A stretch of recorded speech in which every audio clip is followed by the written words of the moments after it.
right, so this video came about in a bit of a strange way. We were filming a video on soup, like 25 different soup recipes. And in the midst of that, we were doing our dill pickle soup, which is actually not ours. It's from a website called The Noble Pig. But we've tweaked it and we've adapted it. And after we filmed the video, Christy and I looked at each other and we were like, it's time. It's time. It's time to adapt this recipe to freeze and realize it. There are things in the recipe that Charlotte can't eat. There were ingredients that have celery in it. We had to revamp the entire recipe, but so it's Noble Pig inspired now. Yes, still dill pickle soup, and we love the dill pickle soup. We love it so much that we had to do this. Yes. Like we had like to my mouth is honestly watering thinking about making this soup. Since we talked about it, I have had this hankering to have this dill pickle soup because it's creamy, but it's also tangy with the dill, and it's sharp, and it's got zip, and it's like, exciting, and it's a soup, and like who gets excited about soup? We do. Therefore, we're gonna film our soup today, but we can't do a video of just one recipe. We have one time, but we gotta give you like lots of recipes. And what if you don't like dill pickles? What if you don't like soup? Like, we gotta give you more. So then we were talking about, well, we also need to film the creamy tomato soup because we don't have like a B-roll, you know, behind the scenes kind of thing where you have an overhead video of that. So we were like, well, we have to film that anyway. And so then I thought, well, we could do a lunch video, and you know, but then I would have to buy a whole bunch of groceries and plan things out, and it was late and I was tired, and I thought, you know what we're gonna do? We're gonna have a cook with what you got kind of video. Exactly, because I always have dill pickles, and I always have diced canned tomatoes and baby tomatoes. And you happen to have potatoes. I do, because yes. I brought my potatoes just in case, but she had potatoes, so that's what we're using today. And so then I looked in my freezer because I needed to keep with the spirit of this challenge once I decided that we're gonna do this challenge. If we're really going to encourage you to just make things with what you have, we have to actually use what we have. Right. So I looked in my freezer. I thought I might have frozen meatballs because those are so easy to make meals with, but I didn't. I thought I might have frozen shrimp because those are super easy to make. No, I did not. But I had some chorizo sausage that was frozen, and it was raw from a Plenty for 20 sale where you can get 4 packs of meat for $20. And I also had from that same Plenty for 20 sale 2 packs of breakfast sausages. So I was like, okay, I don't know what we're gonna do with these, but good, you know. And then I looked through my fridge and my pantry and whatever, and so we've got recipes for you using only what we already had, and hopefully we'll be able to inspire you to also make meals with what you have so that you can save a lot of money. A lot of money, because what is this video costing us? Absolutely nothing. We already had all of the stuff. Then and I'm gonna just interrupt for a second and tell everybody that Charlotte has more sour cream in her fridge right now than just about anybody else on our block, probably combined. She's like, true. Why do I have so much sour cream? And I want to say, like 2 weeks ago, I borrowed sour cream from you and returned it, and you still have that left. I know. And there's more. And so we need sour cream. We need sour cream today. So how lucky for us, we can use up a good chunk of it. It worked out. And I have whipping cream, which is like you can substitute for heavy cream. And some of the recipes called for that. So it just was a little bit serendipitous. But we do want to encourage you, like, not only can you save money by doing this kind of a challenge, but you can also not have things go to waste. Like things that you already paid for. Because I'm going to be real with you. The potatoes that we're using for this soup, some of them were nasty, and I had to pick through. And I picked the best. Like we're not eating the nasty ones. No, but they have seen better days. But they're great to put in a soup. You're not making potato skins out of these. No. You probably couldn't put them through a French fry press because they would go to mush. But putting older potatoes into soup is completely okay. And that particular soup, we're running an immersion blender through it. So it's like, you're not going to taste the difference, and there's not going to be a texture difference. But honestly, for real, these are potatoes that wouldn't have gotten used had we not had this like pop up, and therefore they would have gone to waste, and the money that I spent on them would have been completely wasted. So I'm really happy that we're doing this today, not just for the sake of my poor potatoes, but also because I'm excited to try this dill pickle soup. I know. I am excited too. And we've been working on sort of our version of this soup for probably like 2 years. Oh yeah, because I've been making this soup for a long time, and our first glance at it is like, can we make this into a freezer meal? I am not kidding you. Everything we eat, whether it's at a restaurant, it's like, can we make this into a freezer meal? How would that work? What would that look like? I remember being at our fair and I had a pickle dog, a deep fried pickle dog, and I was joking, but I took a picture of it and I'm like, tell me how to make this into a freezer meal. We send each other hilarious texts back and forth related to freezer meals like all the time. And we really do think that way because we're like, this is amazing. First of all, can she deconstruct it and reconstruct it? And secondly, can we freeze this so that you can have it? So that we can have it, but so that you can have it, you know? Absolutely. Today we're going to be showing you the Freezer Meals 101 dill pickle soup that's inspired by the Noble Pig, but now very, very different. It's quite different. We're going to get to the first recipe here, but we also throughout are going to give you some other ideas because I know that your freezer and your pantry and your fridge do not have exactly what my pantry and my fridge and my freezer have in them.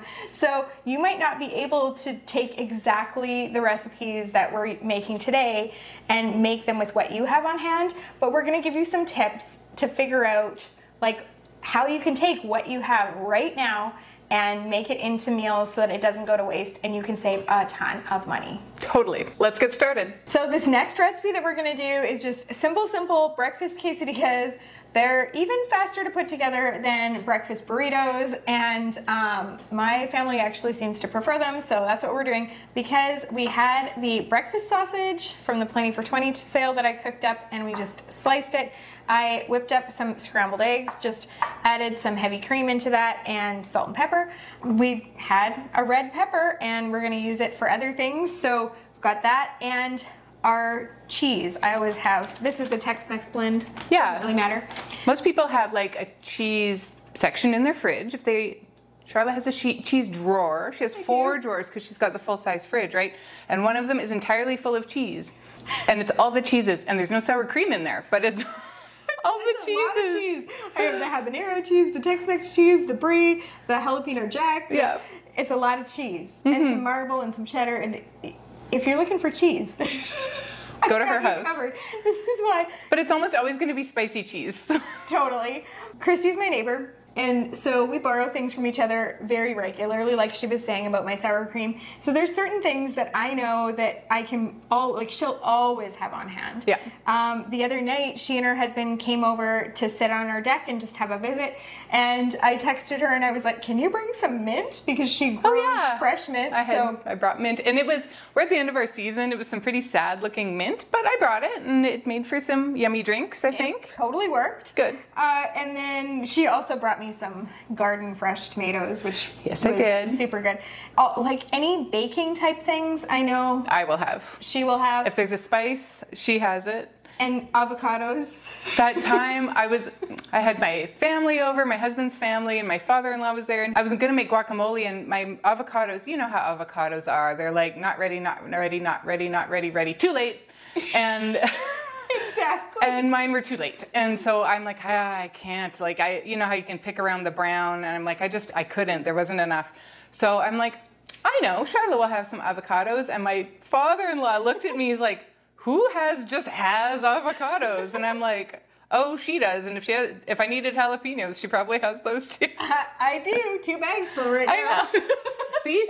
So it's just like that. But if you ever need cabbage or potatoes, you come to my house, right? Christy's house. And I totally have. You totally have. And that's really funny. While I was gathering ingredients. Okay, I'm just going to start making these while we're talking. Parchment paper. Okay, I'm going to tell you about the parchment paper. While I'm gathering ingredients, Christy tells me she has this amazing parchment paper trick, and I'm like, what? How amazing can a parchment paper trick be? I am going to blow your mind if you did not know this trick already. So, you know how a sheet pan has sides and sometimes it gets tricky? It works really great for a loaf pan. So you take your parchment paper for the size that you need, And then you go over to the sink and you turn on the warm water as hot as you can handle it with your hands, and you crunch the paper up and you run the parchment paper under it, and it softens it, and any wax that's on it melts a little bit, and it softens. And so then you take it and dry it as best you can, or you don't have to, but I always prefer to dry it, especially for something like this. And then when you go to lay it out, it lays in form, and it's finishing drying here. Like if I pick this up, it keeps its form, right? And so I've been making some loaves lately, and since I found this trick, I am like in loaf heaven. Yeah, because you can just pick them right out. And I can just pick them right out. When she showed me this, at first, like I gotta say, I was a little bit underwhelmed. You're like, whoop-de-doo, Christy.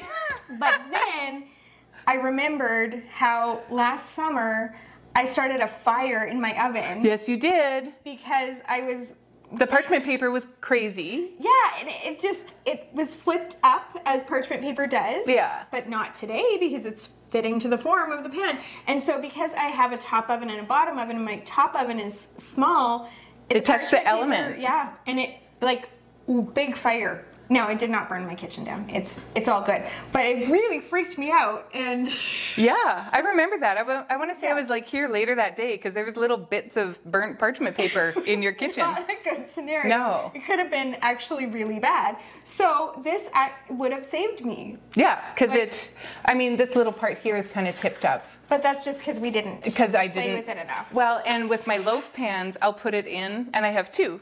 Mm-hmm. So I'll put my other one in on top and kind of zhuzh it around so that it's nice and neat. Of course. And then you do it and you do the other way. Like, yeah. Kitchen tips with Christy. And okay, so I don't know how I learned this. I'm trying to think if I saw it in like on TikTok or on Facebook or in a reel maybe 5 years ago and I forgot about it. I don't know why it just suddenly popped in my head that this is what you do. But I've also seen videos where the paper is all crinkly like this, and that was the only explanation I had for myself of why it looked like that. It looks like it's been wet, and it looks like they've scrunched it up. And that was totally it. It totally worked. So if you already knew this trick, sorry to bore you. If you did not know this trick, maybe I just opened up a whole new world of baking for you. Because, awesome. I'm pretty excited about it. Who gets excited about parchment paper? We do. Now, another thing that I pretty much always have in my house is flour tortillas because we love quesadillas over here. We make other things with them too, like taquitos, but quesadillas is kind of where it's at. So it wasn't a surprise that I had a lot of flour tortillas. Oh, we're making quesadillas. I was thinking in my head the whole time we're talking that we're going to make burritos. Yeah. And so I was like, I was waiting to roll them. You know what I mean? Because Christy is the expert. I am the burrito roller of this duo. It's true. So we are just going to add some scrambled eggs. Now I'm going to tell you a little trick here. When you go to reheat these, it's not my favorite for reheating. There's a few things you can do to mitigate that. You can undercook the eggs a little bit. Because what happens when you reheat them? They're rubbery. Okay. You can undercook them? You can undercook your eggs a little, and then when they reheat, it'll like continue to cook them, and that's fine. It kind of grosses me out though. Lots of people do it, and it's not actually gross because they do finish cooking, but I'm squeamish, and so I don't do that because I don't want to be working with undercooked eggs. That's just me. So the other thing you can do is when you go to reheat these, you want to put them wrapped in paper towel when you do them in your microwave, and then that just absorbs the moisture and makes the eggs a little less rubbery, makes the whole thing not get soggy. So you just get a better experience that way. You can do the same thing with breakfast sandwiches. And it's not a wet paper towel, it's just a regular paper towel. Regular paper towel. Okay, then we're going to... I'll do this one. Perfect. Add some breakfast sausage. And the reason we're doing these on the parchment paper, we're not cooking these right now. When you are freezing things that might stick together and you want them to not stick together, you freeze them individually. So we are putting these on the parchment paper individually. We will freeze them, and then you can stack them together once they're frozen in a container or your freezer bag, and it they don't stick together then. So that's the trick. You are making these quesadillas like you make your nachos. Making sure that every bite is going to have an equal amount of egg, sausage, red pepper, and probably cheese. Oh, do you think that we should add onions? We have a few. These? Yeah. There's that small container. I don't know where I put it, but it's like the minced onion container. I found them. They were hiding. And we've also had an emergency today because Charlotte has a water cooler. And before we started filming, I'm like, I'm using the washroom. She's like, I'm gonna have a tea. No, you were going to get something off the printer. Yeah, my husband needed me to print something for him, and he works from home, and usually he works like right there. We can hear him. But when we're filming, we kick him out. And today he's doing like a full day course that he has to do, and so he's up in our bedroom actually, so that he can concentrate and we can do this and not hear him in the background and whatever. So he had emailed me and asked me to print him something, so I went to do that. The printer is in the room with the water cooler. And the water cooler is soaking the floor.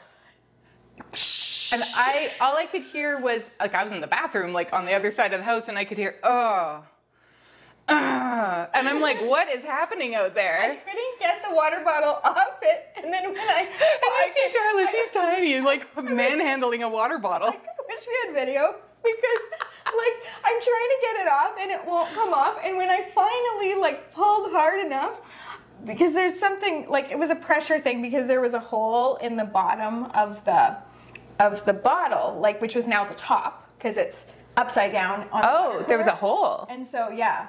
It was leaking. It was leaking. Oh. And so then when I went to pull it off, because of the pressure thing, because of the hole here, it would not come off. So I ended up like wrenching really hard. That's why she heard me like grunting. And I took the whole top off the cooler. Like, and the mechanism inside came with it. And then she's so strong. I'm running with this like water bottle that's leaking out of both ends. And one of them, it's just like, and the other one, it's like, glug, glug. And I'm running to the back deck, and so it's still out there, like, pouring. I'm sure it's done now. Probably, hopefully. Oh my goodness. And so then there's. I come out, and she is like, all over the floor. My socks are soaked. My knees are soaked. Yeah. Adventures with Christy and Charlotte. It's been a day already, and it's like noon. I don't even know, but anyway. So there you have it. How's your day going? Any weird water emergencies? That's like the least water emergency we've ever had, because we've had a lot at this house. You have had water emergencies. I'm looking at a hole in our ceiling over there. That's back again. Yes. It's like a problem spot that keeps coming back. Upstairs shower, it leaks sometimes and sometimes not. And then right above us, like right here. Oh, that happened once. We got it fixed because that was the washing machine. And we were here for a barbecue and I got dripped on. I was standing here, like I'm very comfortable in her kitchen, obviously. And I was just, I don't know, everybody was outside. There was very few people in the house and I was just here and I'm like, I got dripped on right there. And I'm like, oh no. So, and we've had our basement flood like a lot, and we finally have sorted that out. It took us like 15 Are we done? years. Can I? Anyway, we have had a lot of flooding issues. Oh, we've had the septic backed up a few times. One time it was during our son's birthday party. I was like, come, eat food. Smell the Ignore septic. the smell. You had Thanksgiving or something once. Oh, it was the birthday party. Oh, okay. Yeah. We did on Easter one year. Easter, that's what I'm thinking of. Water delivery. So you were out? We live in the country and we have to truck our water in. So it was Easter. We're hosting like 40, 50, 60 people at least. That was when we used to have our big Easter things. And I think the record was like 72 people. It's just insane. Oh, yeah. And that day we woke up and no water. And of course they are not going to deliver to you on Easter Sunday. Well, and even if you do, you are paying the price. We are neighbors. We're 2 doors down. My husband, he hauls his own water. He's like, I am not paying somebody to do this. We have a big truck and we have a big tank and we haul our own. Did he not save you and go get you water? He may have. I don't know. I don't know. Somebody must have saved Somebody us must have because done it. We had to do dishes and flush toilets somehow that day. It was a lot of years ago, but we do not have a big truck and we do not have a water tank. So yeah, but adventures of country living.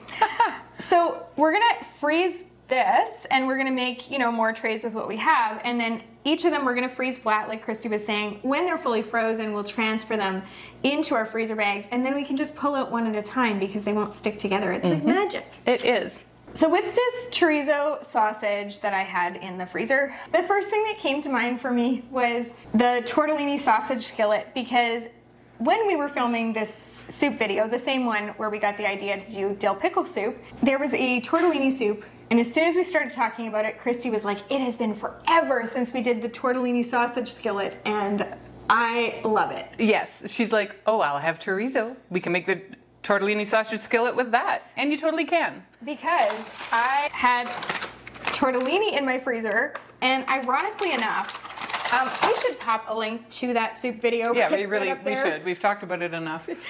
In that video, I talk about how when I buy these giant packs of tortellini from Costco, and it's a 3-pack, then I take a pair of scissors and just slice it up so that they slice into individual packs, and then I toss them in my freezer if I'm not going to use them right away, or if I'm using like 1 or 2 and not using the third, and then you can, you know, extend the life of it and have it for whenever you need it. Totally. So this is exactly, I was just talking about it ironically, but here we are. We've got this. The recipe calls for green pepper, red pepper, and yellow pepper, and all I have is red pepper, so all we're using is red pepper. It also calls for mushrooms, which I don't have, but we've got onions, which it calls for. So we're just gonna make do with what we have. It's gonna be amazing because the flavors in that chorizo sausage are really going to make it like, yeah. And it's a hearty one because the tortellini is cheese-filled tortellini, and then you've got pasta sauce, or you can use red sauce.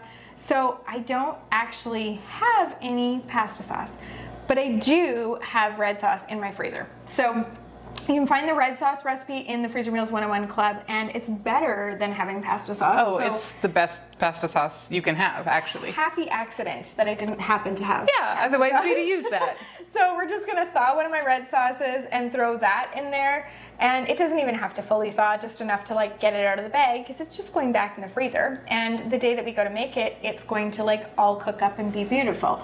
So let's make this tortellini sausage skillet. Into our large freezer bag, we're gonna add that sausage that's been cooked and sliced. Then we're gonna add our red pepper, diced onion, that red sauce, and our tortellini. That is absolutely it. We're gonna just get as much air as we can out of the bag, because when you're freezer cooking, air can lead to freezer burn.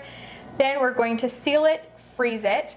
When we go to make this one, all we're gonna do is thaw it, put it into a large skillet, add half a cup of water, and just heat it while the tortellini cooks. It takes less than 15 minutes, and you have a full dinner. And as I said earlier, this is a super hearty one, so if you want to serve a salad with it or something, you can, but honestly, it's got veggies in here, it's got your protein, it's got carbs, it's got all the things. It's got all your things, and it's always a family hit, honestly.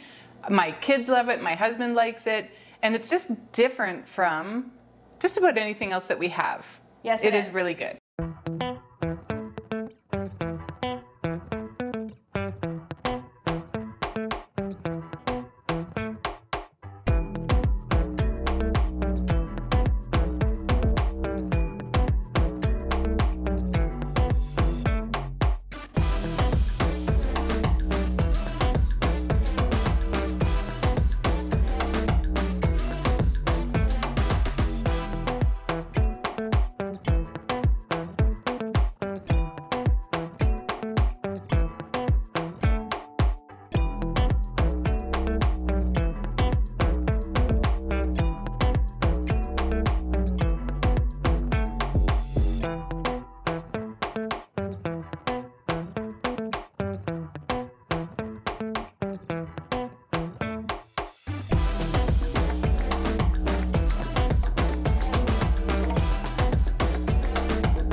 In a large pot on your stovetop, you're going to combine chicken broth, potatoes that have been peeled and quartered, carrots, and butter. You're going to bring that to a boil and then reduce and simmer and cook until the potatoes are tender, about 20 minutes.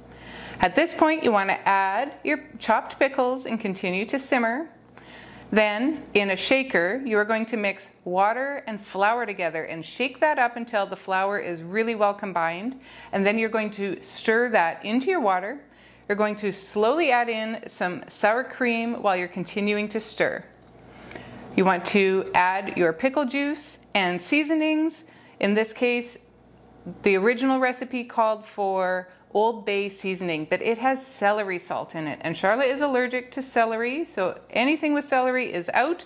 So instead, we have decided to go with Cajun seasoning, which had some similar ingredients, and then we're just adding in a few more. We're adding in dill, mustard powder, cinnamon, nutmeg, cayenne pepper, and a bit of salt and pepper.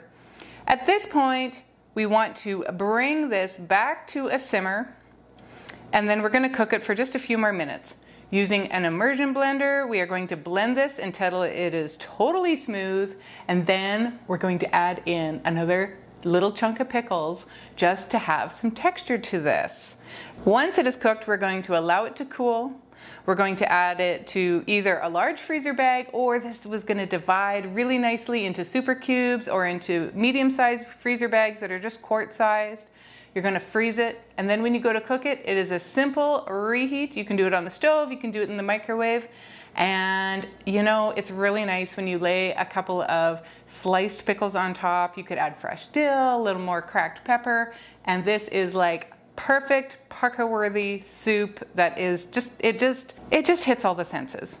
It really, really does. This creamy tomato basil soup is the perfect thing to have with grilled cheese. And did you know that you can freeze grilled cheese too? I'm gonna pop a video right up there where we actually show you how simple it is to make grilled cheese before cooking. Get them in your freezer so that whenever the craving strikes, you can just quickly fry one up and you can have grilled cheese with your creamy tomato basil soup. So into a large stovetop pot, we're gonna heat some oil. Then we're gonna add some diced onions and quite a lot of peeled and sliced carrots. We're gonna cook that up until those start to soften. Then we're gonna add in some minced garlic and cook for about another minute. Then we're gonna add in some tomatoes from a can, some diced tomatoes, and some fresh tomatoes. You can use baby tomatoes here, or you can use Roma tomatoes, heirloom tomatoes, like whatever you have on hand you can use. Then you're gonna add some chicken broth, salt, and brown sugar. We're gonna bring that to a boil, and then we're gonna lower the heat and just simmer it for about half an hour. Then we're gonna add our fresh basil, and we're gonna use an immersion blender to puree this until it's nice and smooth. Then we're gonna bring that soup to a simmer again, and we're gonna add some heavy cream, stir it until it's combined, and take it off the heat.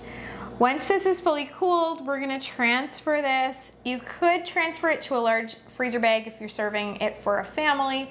In our case, we wanna have this for lunches, so we're gonna spoon it into super cubes and get those in the freezer. When they're fully frozen, we will pop them out and put them into freezer bags. That way we can take out 1 cup portions whenever we wanna have a really easy lunch.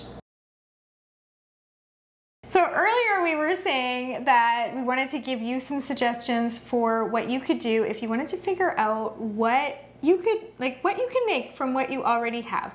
So I can't come into each of your houses and search through your pantry and your freezer and your fridge and give you suggestions. So I'm gonna do some general things here for what people might have. Before I do that though, I am going to pop a link right up there to a pantry challenge that we did not very long ago, where we showed you what we were able to make out of things that most people have sitting in their pantries. So if you go to there, then maybe you can get some great ideas for things to make from what's in your pantry. If you have things in your fridge and freezer and you're not sure what to make with them, one thing we can suggest is you pop on into the Freezer Meals 101 Club, and in the ingredient box, you type in an ingredient that you have a lot of, and then it will populate all the recipes that you can find with that ingredient. And that can help get those creative juices going for you and just give you some ideas. You can also double check and see if you have all the other ingredients needed for that recipe, or like we did today with the tortellini sausage skillet, you can omit things, you can substitute things. You might have to go a little bit outside the box and a little bit outside the recipe, but you can easily make things. And if you're not sure of what freezes, we have a handy dandy what freezes cheat sheet, and you can get it free at the link below. So in the video description, you'll find the link for that, and you can go and grab yourself that cheat sheet, and then you can kind of compare what you already have on hand. If you've got lettuce in your fridge, you can't freeze that. Don't freeze lettuce. If you have cabbage, you can totally freeze that. Completely. If you've got cabbage, egg roll in a bowl. There's a ton of things you can make actually with cabbage. Absolutely. Yeah. So there are options using a lot of what you might have, and just like you saw today with fresh tomatoes, we were able to freeze them, but because they were fresh tomatoes, we had to cook them first. So that cheat sheet will walk you through not just like does it freeze or doesn't it, but how can you make it freeze. Again, potatoes, which we used in the dill pickle soup, you can't freeze raw potatoes, but you can freeze them once they're cooked, like we do with our garlic mashed potatoes or the dill pickle soup. Totally. Or you can freeze diced frozen hash browns or shredded frozen hash browns. And so we've got some great recipes we make with frozen hash browns, and actually we have a baked potato soup recipe just using frozen hash browns that you would not believe was not made with fresh potatoes. It's so amazing. So we even have like a chickpea potato tikka masala recipe that, again, no one would ever believe this is using hash browns. So there's lots of options. And it's okay to try things. Now, we often tell people to make, if you're gonna make one freezer meal, make two. If you're gonna make two, make four. It's not that much extra effort to chop those extra onions or to, brown up extra ground beef to make the freezer meal. If you are just experimenting making freezer meals, make sure that it tastes good first, and that cheat sheet will really help you with that.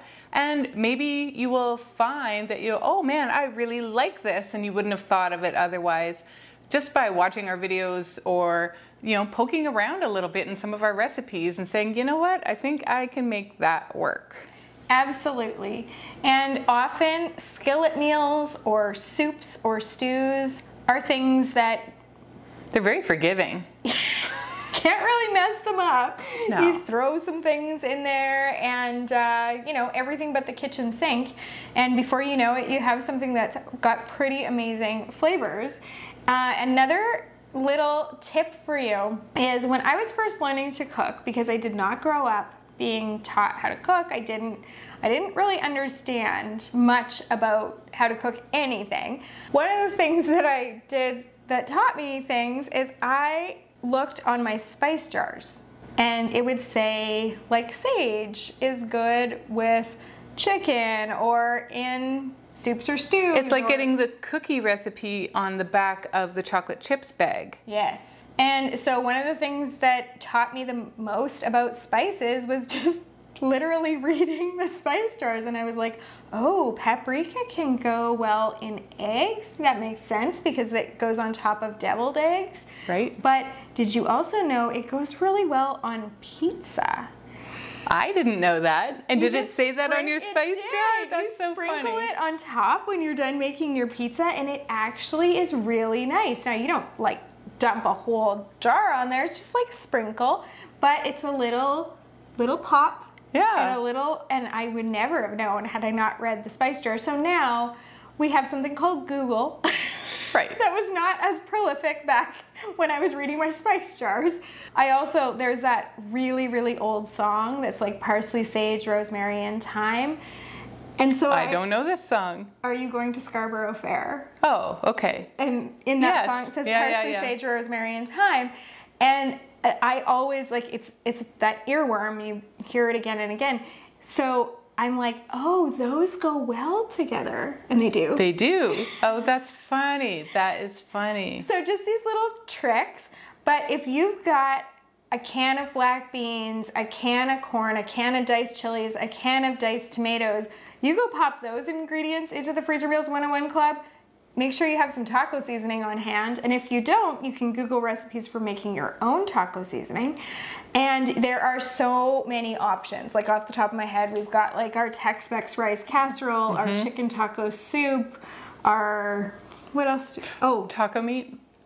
Oh, of course. Oh, but the enchiladas. Oh yes, the black bean and corn enchiladas is like one of my favorite recipes that we even have. Totally. So there are a lot of options. Just go through. Don't be afraid to look through, like in the depths of your freezer. You know that dark corner at the bottom there? That you fall into your freezer while you're trying to get out? Yeah. Face it. Go and dig through and find what's in that bottom corner. And if it's like, if it's been there for 6 or 7 years and you can't even recognize what it is anymore. You can pitch it. Totally. You have our permission. We are all about not wasting, but you have our permission to throw away something that is unrecognizable and that might make you sick. But you might find some treasures in there. And then instead of being in there and taking up space, they will be in a meal and taking up space in your tummy. Yes. This next recipe is Parmesan Brussels sprouts.